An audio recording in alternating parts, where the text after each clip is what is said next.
This is Where We Live from Connecticut Public Radio. I'm Catherine Shen. Lyme disease, endometriosis, diabetes, lupus. These are just a few invisible illnesses or conditions where symptoms aren't always noticeable. In the U.S., an estimated 10% of people deal with an unseen physical or mental ailment that limits their movements or senses. That's according to Disabled World, an independent health and disability news source. Some people with these chronic conditions say they often have to convince doctors and the people in their lives that their symptoms are not just in their head. But scientists are trying to better understand these conditions, including endometriosis. Connecticut is leading the charge to study this often painful condition experienced by people born with a uterus. And here to talk about the state's plan to better understand this illness, Michaela Savitt is our state government reporter here at Connecticut Public. Michaela, welcome back to Where We Live. Thank you so much, Catherine. And for our listeners, if you or someone you know is suffering with an invisible illness, give us a call. We would love to hear your story, give you a chance to share your experience, 888-720-9677, or leave us a comment on Facebook and Twitter at Where We Live. So, Michaela, you recently reported on endometriosis, which is considered an invisible illness. So to help us sort of get started on this, can you explain what is endometriosis and who does it impact? Yeah, for sure, Kat.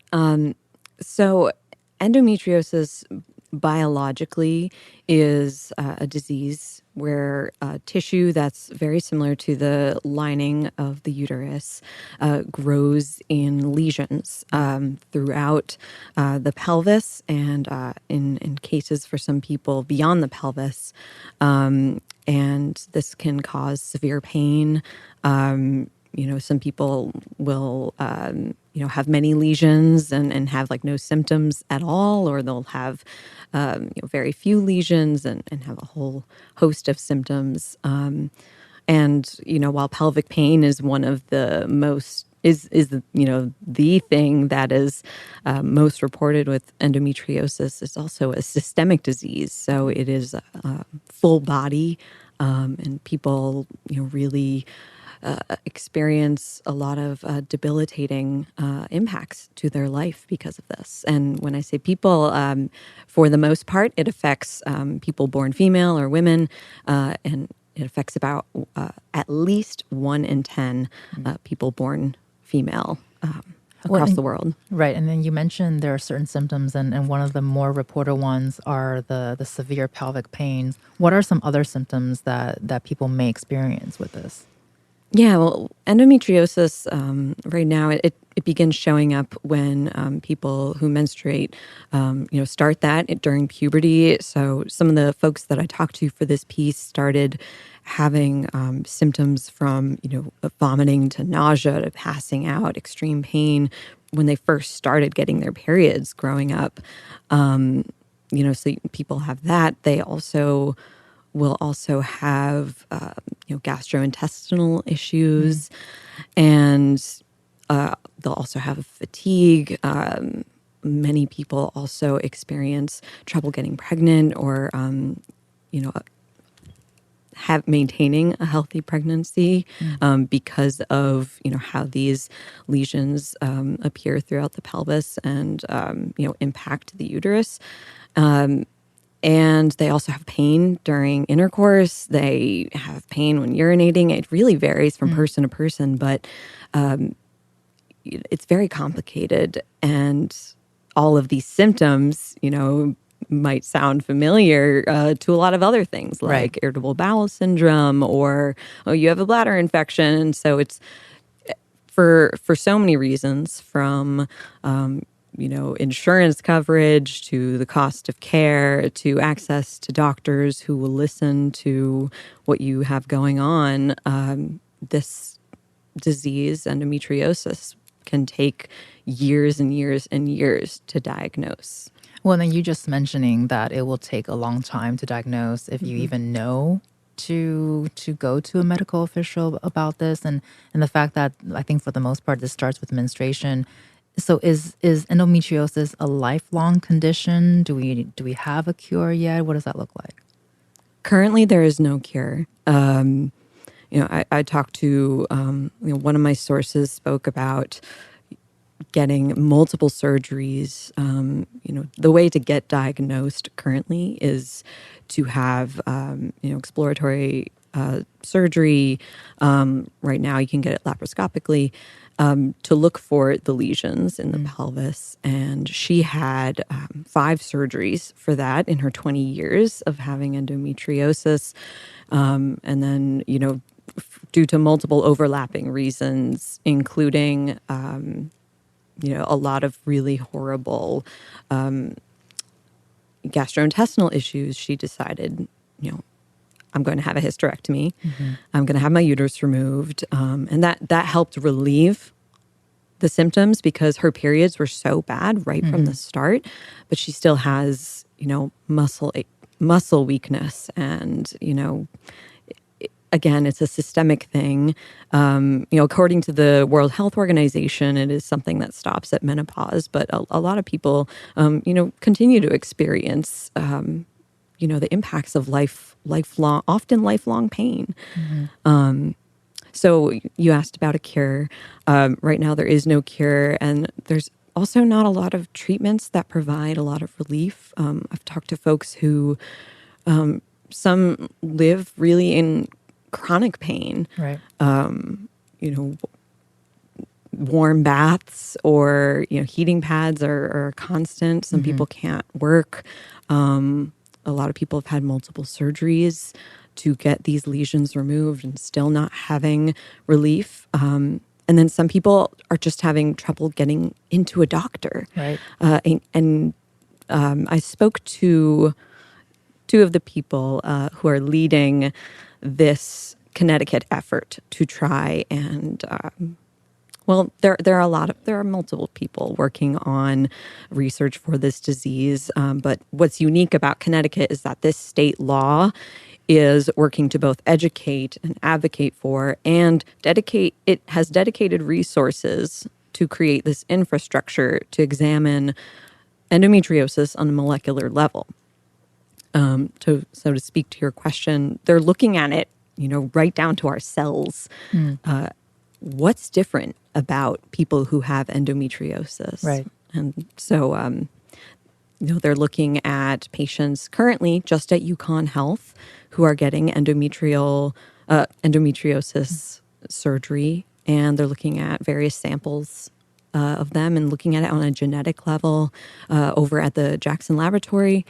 And, that research is available to other folks working on this disease. So hopefully they can find medication and, other ways to detect it better, detect it earlier, detect it without invasive surgery, and to hopefully find medication that can target the lesions. Well, especially with the conditions that you've been describing, that's a lot to go through before a person hits menopause. But thankfully, there's been a lot of movement with the research and the treatment that you've been mentioning. And I kind of want to rewind a little bit to get to the fact that Connecticut has recently made national news for the groundbreaking initiative that you were kind of touching on with the research happening here. So can you tell us more about what Connecticut is trying to do here, especially the fact that we have a lot of movement in the legislation space?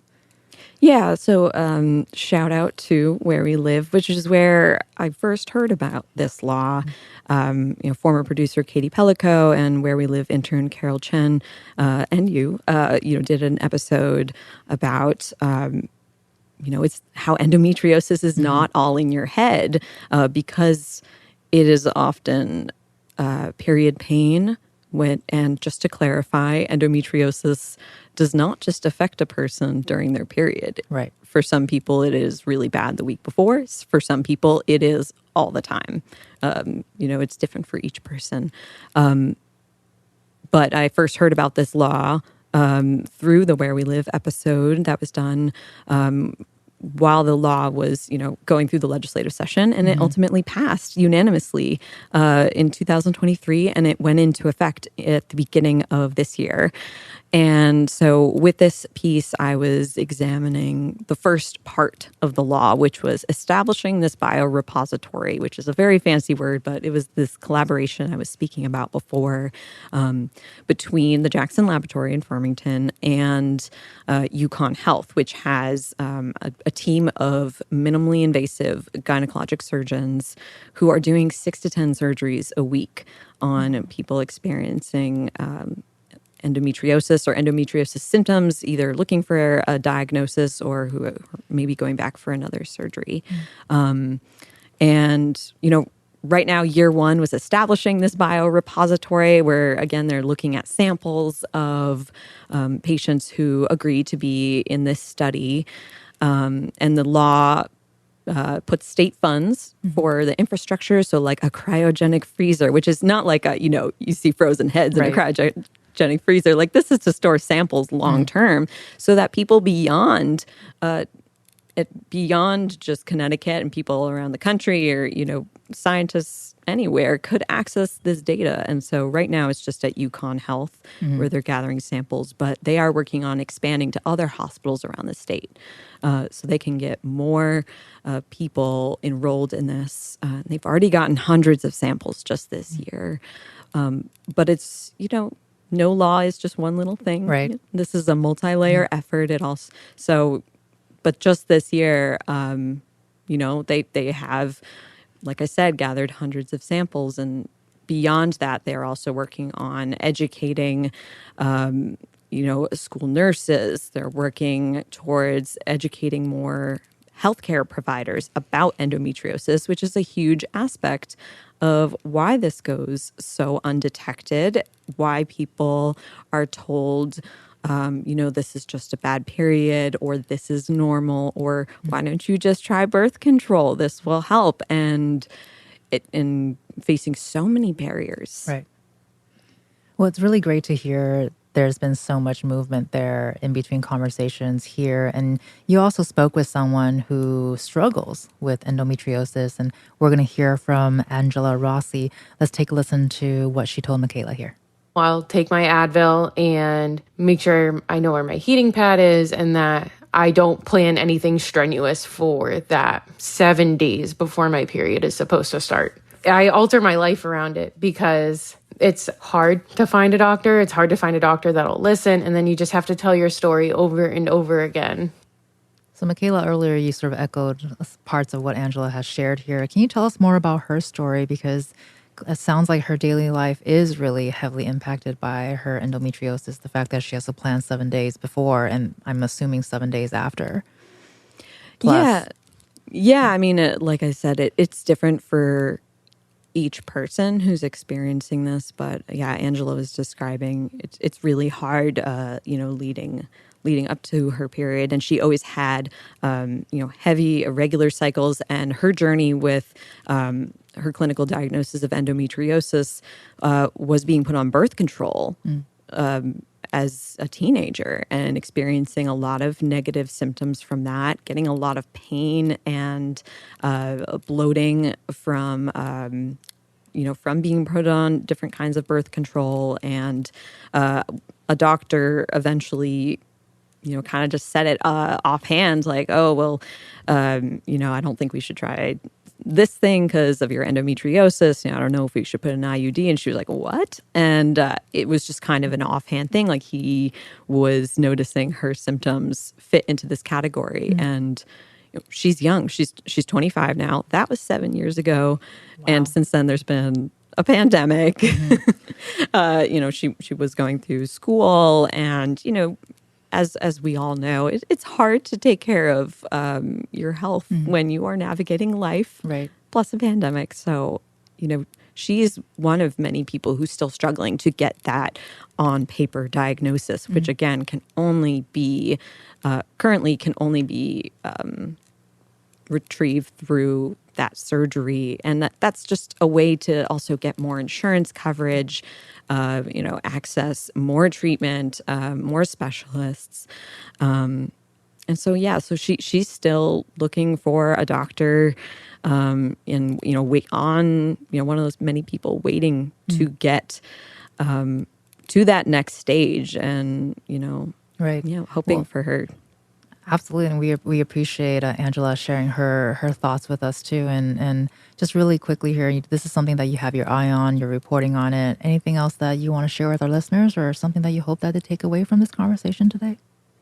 Yeah, I mean, speaking to how this is an invisible illness, one of my other subjects spoke about this very eloquently. She's someone who's had endometriosis for 20 years, and when you have a chronic illness, you have to really work hard to accept what's going on and accept the daily impact that it has on your life. And she told me something really beautiful, which is that everyone's got something going on with them, right? And it's like we have to open up our minds a little more. We have to redefine what sick looks like, what a disability looks like, what we think people should look like, in order for for us to accept that they are going through something. And I think that applies to a lot of different things. And endometriosis is very physical, but it's also a mental burden. Right. Well, hopefully this conversation will reach those who need to hear it and to help alleviate their suffering in some fashion, we hope here. And today we're talking about invisible illnesses. You've been listening to Michaela Savitt, who's our amazing state government reporter here at Connecticut Public. And you can find more of Michaela's reporting on endometriosis at ctpublic.org. Thank you so much for being with us today, Michaela. Thank you so much, Kat. And coming up, we hear from the author of a new book, One Tick Stopped the Clock. She'll tell us about her journey with Lyme disease. Plus, learn about the stigmas faced by many people with chronic and invisible illnesses. And if you or a loved one have been impacted by an invisible illness, we love to hear from you. 888-720-9677, or find us on Facebook and Twitter at Where We Live.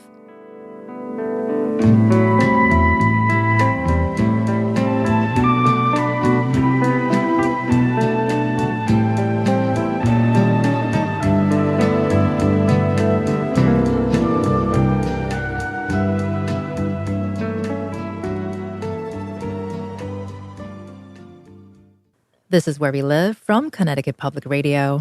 I'm Catherine Shen. You don't look sick.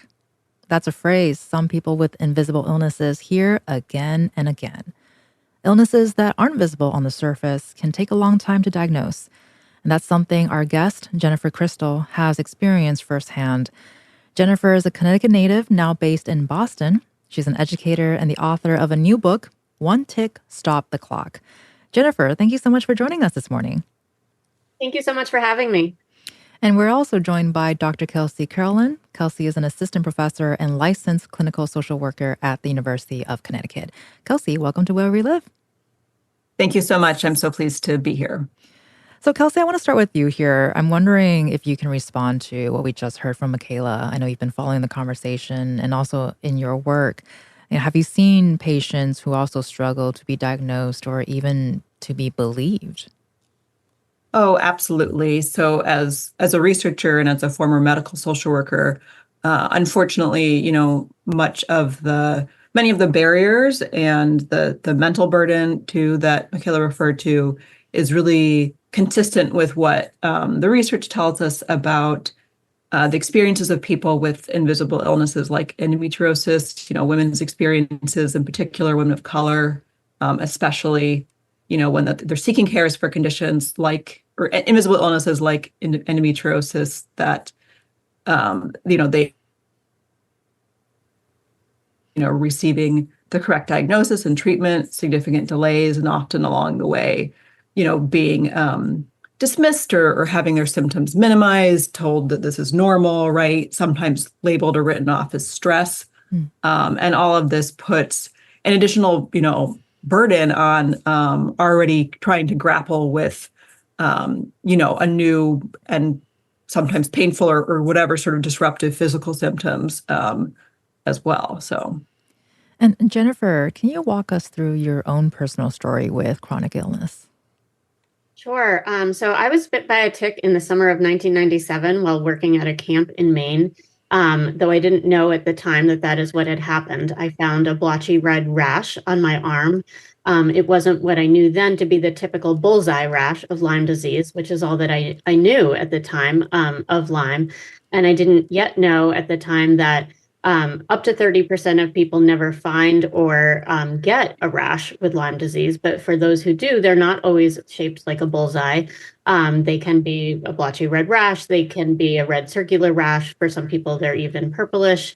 So I had this, splotchy rash on my arm. And, even though I was from Connecticut and working in the backwoods of Maine, Lyme was not on my radar. I was not on the radar of the camp nurse who was from England that summer. And, she sort of said, well, it doesn't itch, doesn't hurt, don't worry about it. And so I didn't worry about it. And it eventually faded. Later that summer, I suddenly developed hypoglycemia out of nowhere, which I later learned is a common symptom of another tick-borne illness, babesiosis. When you're bit by a tick, you unfortunately can get more than just Lyme disease. But we didn't, think to put those two together at the time. The hypoglycemia just seemed idiopathic. And then that fall, when I was a sophomore in college, I had this terrible flu where I just, had joint aches and fatigue and fever, difficulty getting to class, even walking to the dining hall sometimes. And it being college age, I was, always tested for mono, and it wasn't mono. And when it wasn't, and nothing else came back on my blood work, they would say, it doesn't, there's just nothing wrong. Maybe you're just stressed. Maybe it is just all in your head. And I started to believe that at such an impressionable age. Maybe this is just that I can't keep up with my peers, or maybe that, maybe I am just run down, or. And the kind of the irony with Lyme disease is that when it goes untreated, it can cross the blood-brain barrier and cause neurological symptoms. And at that point, it becomes all in your head because it can cause anxiety, it can cause depression, it can cause a number of neurological and psychiatric manifestations. But they're caused by an infection. They're not the root cause. They're an effect. And so, it was kind of ironic that I was sort of being told things were all in my head, when in fact there was an infection moving into my central nervous system because it was not being treated. And to make a very long story short, it would take another 8 years to get accurately diagnosed with Lyme, babesiosis, or lichiosis. I did ultimately get mono in 2003. That was another irony of my story. And because I had the underlying tick-borne infections that we didn't know about, I couldn't fight the mono, and it turned into chronic active Epstein-Barr virus, another invisible illness that is often not believed. And I spent 2 years in bed dealing with that and not knowing that there was that there were underlying infections under that that were causing more and more symptoms. And it wasn't until 2 years later that I got the second half of my diagnosis, which was the tick-borne illness. And so it was 8 years total to be accurately diagnosed, and then many years beyond that for treatment, when all of this really began back in 1997. And might have all been changed if I had been on antibiotics right at that time.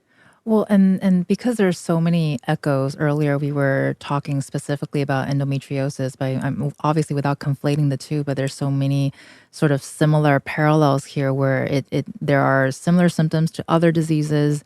It doesn't seem common. Nobody's making the connections, and it took you 8 years to get a diagnosis. Was it one of those, perhaps as an irony, or just one of those moments where you just needed the right doctor that first time?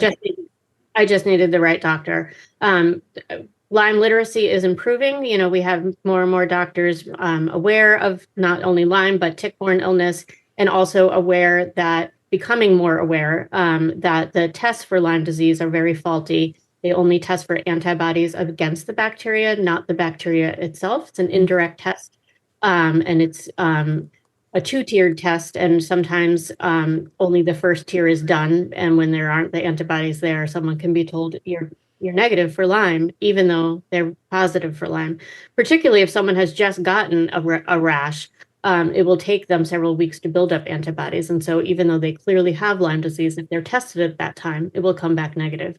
So it's about, in this case, finding a doctor who knows to do more specific testing, and also who knows that now the CDC has actually said that Lyme disease is a clinical diagnosis based on risk factors, based on symptoms, and that it can be corroborated by blood work, but that blood work alone cannot solely determine if someone does or does not have Lyme disease. But it's a matter of, finding a physician who's aware of that, who is going to look at all of the risk factors, who's going to consider whether you may have been bitten by a tick, and consider whether you may have Lyme disease and other tick-borne illnesses. And at the time, for me, I just wasn't finding physicians who, it wasn't on anyone's radar, even though, I had very high risk factors and had a rash on my arm. And it wasn't until I found a Lyme disease specialist in 2005 that I was accurately diagnosed. And Kelsey, with Jennifer's description here, it was such a long and arduous ordeal to get to that diagnosis, and we're clearly seeing what kind of impacts this has had on a person during this sort of journey. Can you talk about how can it impact a person when they can't get a diagnosis and they can't find a doctor who understands that their symptoms are, quote, quote, real symptoms and not in their head? Yeah, that's a great question. I think, unfortunately, it can have multiple really devastating impacts. The first and foremost, of course, is that the person may be, very much suffering physically, and not have, actual treatment or support for that. But it also, as was mentioned, can really impact mental health, and it's unfair. It's almost ironic because often people are sort of told, or it's implied, that this is in your head, or coming from a place of stress or anxiety or depression. And then in turn, kind of being told that and not having proper care can actually then in turn have a mental health impact, right? Right. It's very difficult when someone is living with that much uncertainty about what's going on with their body. They're then also made to feel that it's not really real, or that it's somehow normal and they're just overreacting. That really adds to this overall feeling of uncertainty and lack of control over one's life, and can really be an incredible mental burden. On top of that, as a researcher, one of the things that I'm really interested in quality of life and how people with chronic illnesses like this maintain, the things that we all need to do as humans, right? Work, take care of our families, et cetera. And if you're living without a diagnosis and therefore, proper treatment for a long time, that really impacts these other really important facets of your life, like maintaining a job, maintaining, your family responsibilities, having a family, et cetera. So the impacts can be really very devastating. Well, and it sounds like with many medical conditions that the impact is more than just the condition itself. It's very much sort of all areas in life. And I know something that we commonly hear that's a challenge, especially now, is to find that doctor who will listen to you, or to find the medical provider that works for you. And Kelsey, are there certain groups of people who are more likely to have their symptoms dismissed by a medical provider? Yes, unfortunately, the research, the data shows that women, people born with uteruses, people of color, in particular, are more likely to, have their symptoms dismissed, or written off as or minimized, written off as invalid, et cetera. We know that. And that's the case for invisible illnesses, but it's unfortunately the case even in terms of conditions sometimes like cancer or heart disease. Women often face longer delays in diagnosis and treatment. Women of color and Black or African American women in particular, and that in general, again, they're more likely to sort of receive these delays in treatment and care and diagnosis. Yeah. And Jennifer, with more research happening as we speak, is Lyme disease something that can be cured, or is it a forever diagnosis? Doesn't have to be a forever diagnosis. And this is what I like to tell people all the time, is you don't have to be like me. It might happen. But if Lyme disease is caught right away while it's still localized in the acute stage of infection, it can be treated with a course of antibiotics. Some 10 to 20% of people do still go on to have persistent symptoms, and research is looking at why that is. So, for a lot of people, it's taken care of with a short course of antibiotics. And then for others, symptoms persist. And then still others like me who go undiagnosed for a long time, the disease spreads, the infection spreads throughout the body, and becomes much more difficult to treat, particularly once the infection crosses the blood-brain barrier into the nervous system. And Lyme can also be more difficult to treat if it's complicated by co-infections, which are other tick-borne infections like babesiosis and ehrlichiosis. Babesiosis particularly is a parasite that requires anti-malarial medication. So it, can just make the overall impact of illness harder on the body and more difficult to treat. But certainly, in my case, I think, besides the fact that I had complicating co-infections, what really has turned my case chronic was that it went undiagnosed and dismissed for so long, and became much more difficult to treat. But had it been caught back in 1997, my whole life might have been different. Right. And I think for those who are listening, Jennifer, based on your experience too, and all these years of sort of researching and having these conversations with many people, if someone is sort of suspicious on whether or not they were bitten by a tick and maybe they're exhibiting symptoms and they're looking for a medical official, or if they found a doctor, what are some questions you would suggest them to ask? Because I think oftentimes the barrier or the challenge is actually not knowing what questions to ask. Yeah, that's a really good question. I think it's important for for patients to go in with some knowledge and to ask their doctor, given my risk factors, given the symptoms that I'm presenting, do you think it's possible that I could have Lyme disease? And do you think it's possible I could have another tick-borne illness? It's possible to have Lyme and another tick-borne illness. It's possible to have only another tick-borne illness and not have Lyme disease. So I think one important question to ask your physician is about all tick-borne diseases. Is it possible? And then, a doctor will likely say, well, let's run a test. And so then having a conversation with your doctor about the difficulty of Lyme disease tests and the faultiness of them. And so, having a conversation of, however this test is to come back, do you still think I might have Lyme disease? How are we going to use the test to, corroborate the clinical thoughts? But what are the clinical thoughts here of whether I could have tick-borne illness? And then having a conversation with the doctor that, if it does seem like you are at risk for Lyme disease, that there is a possibility that you might have Lyme, doing a risk-benefit analysis with your doctor and saying, does it make sense to treat? Even if we're not entirely sure, does it make sense to treat now? I personally always say it's much safer to treat early than to take a wait and see approach with Lyme disease, because the infection starts spreading, gets much more difficult to treat, symptoms become much more severe.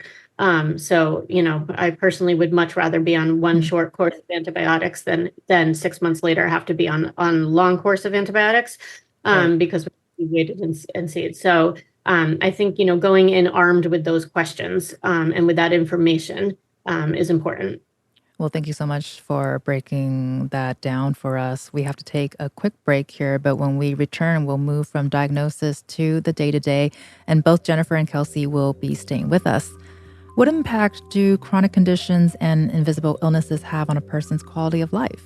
That's the question we're asking next. And to our listeners, let us know if you're struggling with long COVID or endometriosis or an invisible illness that you would like to share. Let us know how your quality of life has been impacted. Give us a call, 888-720-9677, or leave us a comment on Facebook and Twitter at Where We Live.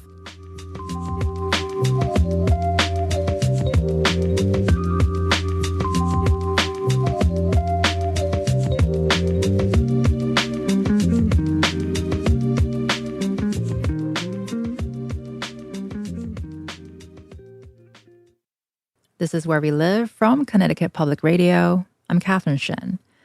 This morning, we're talking about invisible illnesses. We just heard about the challenges in getting diagnosed. Now, we're diving into how chronic conditions impact a person's daily life. I'm still joined by Jennifer Crystal, who's the author of the new book, One Tick Stopped the Clock. and Kelsey Curlin, who's a assistant professor and licensed clinical social worker at the University of Connecticut. And for our listeners, you can join the conversation, 888-720-9677, or find us on Twitter and Facebook at Where We Live. So, Kelsey, we've been diving into some of the systemic inequities behind diagnosing invisible illnesses. So I want to sort of switch gears and talk about how some of the power structures play into a person's quality of life. Yeah, that's a great question. So something that I look at as a researcher and as a social worker, are these systemic inequities, or what we call or often referred to as the social determinants of health, which are essentially the conditions in which we all live and work, and the kind of access we have to different resources and support, and all of these components of our lives, essentially beyond our genetics, and all of these different factors affect our health outcomes. All these different conditions in which we live and work, and the kind of access we have to opportunities. And ultimately, at the root of that access and these different factors are structural racism and other forms of discrimination as sort of the fundamental factors that influence health, partly because of the ways in which discrimination affect those conditions, affect, who lives where, what kind of work someone has access to, et cetera, because of the ways in which American society has historically and continues to be segregated by, race, socioeconomic status, et cetera. This continues to affect things like who lives, in a more industrialized area, for instance, with higher rates of pollution, versus who lives in a suburb, with lots of trees and greenery around. I'm going to take a quick moment here to take a call from Elizabeth, who's calling in from Fairfield. Elizabeth, you're on the air. Hi. I've had type 1 diabetes for 38 years now, and it's relentless and all-consuming. It affects every corner of my life and my family's life. I can't even have a good night's sleep because I wear an insulin pump and a CGM, and I have to be aware of where it is on my body and not lay on top of it and compress it. It's constantly beeping. My blood sugar goes up for no reason. It's relentless. It's absolutely relentless. I have to field questions from people about, why don't you just eat healthier, and it will go away, or terrible jokes about diabetes on television shows. It's a really hard way to live. It's really hard. Well, thank you so much, Elizabeth, for calling in and sharing your experience with us. We're very sorry to hear that that's what you're going through, but I'm sure it resonates with others, and hopefully will help open up the conversations and get more research going, and more doctors' office opening up, hopefully. And Kelsey, this very much relates to the conversation we've been having this morning, and also what we want to get into here too is sort of the social determinants of health interacts with a person's workplace, or even with a person's sort of social life. And very much like what Elizabeth has shared with us just now, you got to field jokes, you got to field questions. What does that look like for people who have to deal with this in the workspace or the socializing space? Yeah, that's it can be pretty profound. It can really come with some pretty profound challenges. So in the workplace, for instance, we know that work under healthy conditions can support health, actually, but not everyone has access, or has equal access to work that supports their health, right? That provides, say, health insurance, or high quality health insurance that doesn't come with physical strain, et cetera.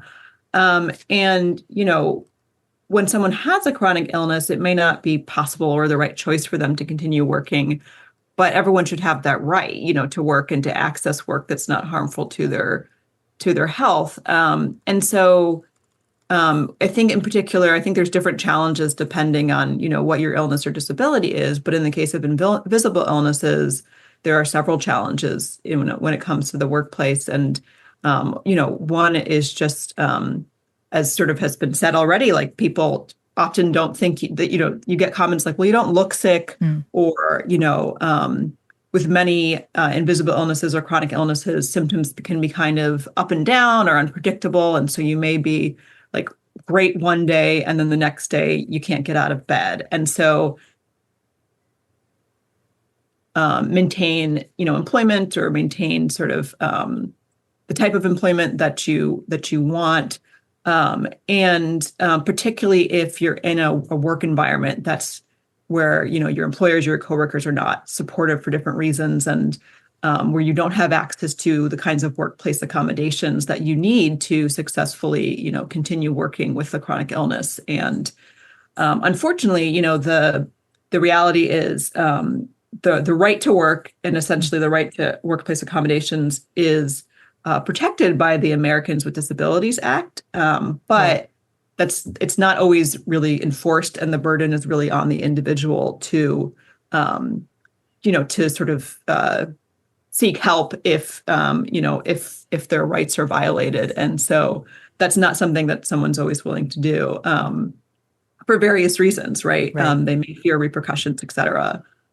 And then in terms of the social life, one of the challenges is, again, if you're living with unpredictable illness, you may make plans and then that day you can't get, you feel awful, right? And you have to cancel. And so sometimes it makes it hard to really sustain, your relationships in the way that you might want to, particularly again, if people are sort of saying to you, well, you seem fine. Like, are you sure you're not just sort of, canceling because you don't want to do this anymore, et cetera. So it can really, have sort of pretty profound impacts. Yeah. Right. And Jennifer, how has Lyme disease impacted you in your career? Have you had to tell employers about illnesses or explain to your fellow coworkers, what you're going through? Yeah, so in the beginning, before I had the diagnosis, and when I had mono, I had to stop working entirely. I was completely bedridden. I couldn't care for myself. I couldn't work. I was just on the cusp. I had been teaching for 2 years out in Colorado, teaching high school English and journalism. And I was on the cusp of starting what had always been my dream job, which was to be a ski instructor out there.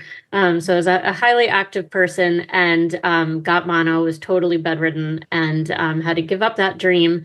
And moved back with my parents in Connecticut.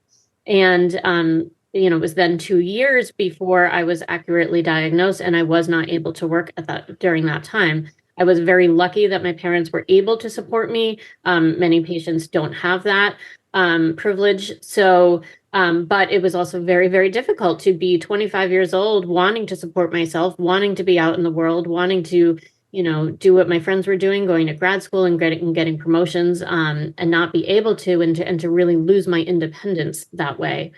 As I've gained it back, I have had to, consider what type of work I can do that works in the context of chronic illness. The first job I had, or after, I don't want to say after because it's all been part of the journey, but as I started to get well and was in remission the first job I had was as an editorial assistant for a magazine, and I did not tell the employer about my Lyme disease. I was scared, and then I started to relapse because I had taken on too much at once, and I was afraid to tell her because I thought maybe I would lose my job, or she would think I wasn't capable. And as it turns out, she had known all along because I had written an article about my Lyme disease for my college alumni magazine, and I forgot that she went to the same school. So she had read so that worked out. And so she said, "Oh, I knew you had Lyme disease. I've been so impressed with all that you've been able to do." And she was very understanding, which I know I was very lucky for. But it was a good lesson for me of. Sometimes, we're stopped by fear, but in fact, an open communication from the get-go would have been much better. Sure. And I might not have taken on so much in fear that I would lose my job if I didn't, And since then, I've been very lucky in my work to work for Lyme disease organizations or write about Lyme disease, work with Lyme wellness initiatives. And so, I'm working with people who are well-versed in the complexities of Lyme disease and the challenges of Lyme disease and very understanding of my situation. And I'm also very forthright about it. And I've also just, figured out, I know in my own schedule and with my own limitations and challenges that I can't work a traditional 9 to 5, but I can work several different jobs that come together, like teaching. I teach a creative writing class, and working with different Lambda organizations and writing. And so I'm able to piece together a meaningful work life that allows me to be independent, and works within my schedule. So sometimes it's a little bit of creating a new normal. Right. You have an invisible or chronic illness. And Kelsey, especially with what Jennifer just shared too, it's been a lifetime of a process, I think, to figure out what works for her, and especially in the workspace and personally as well. And we've been speaking a lot about sort of self-discovery and self-advocacy when it comes to getting a diagnosis or going to the doctor's office. Are there any direct steps that perhaps the state level or even the federal level could take to sort of ease this process of disclosure for folks with chronic illnesses? Yeah, I think, gosh, there's a number of steps that we probably don't have time for me to list. You got about detail, 2 minutes here. But I'll say that, I think there's multiple issues. There's multiple things at play. And one is that we still have this pervasive just sort of discrimination or stigma around, not being perfectly healthy, right? Culture, we really put a big emphasis on health and sort of youth, et cetera, associated with health. And so sort of continuing to work to sort of break some of those barriers, break some of that, destigmatize chronic illness and what it means to have a chronic illness or have invisible illness and other types of physical disabilities. And, strengthening at the federal level, strengthening things like the Americans with Disabilities Act, to decrease some of the burden on the individual, to sort of prove discrimination, would be really key.